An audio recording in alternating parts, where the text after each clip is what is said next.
అయిన అబ్రహాము. అంటే అతను బ్రతికిన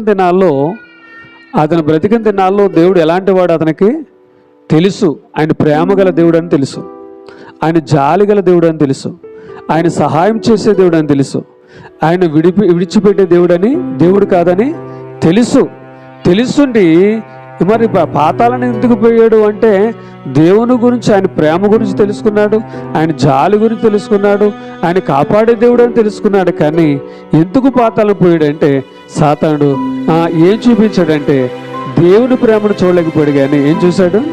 ధనాన్ని చూసుకున్నాడు, భోగాన్ని చూసుకున్నాడు, తిన్న తిండినే చూసుకున్నాడు, కట్టుకునే వస్త్రాన్ని చూసుకున్నాడు. కానీ దేవుని వైపు చూడకుండా సాతాను అతన్ని త్రిప్పివేసింది. కాబట్టి పాతాళానికి పాతాళానికి లోనైపోయాడు. ఇవాళ దేవుని తెలుసుకుంటే కూడా మనము దేవుని ఆరాధించలేకపోతున్నాం అంటే సాతాను నిన్ను ఏ విధంగా వాడుకుంటున్నాడో ఒకసారి ఆలోచించండి.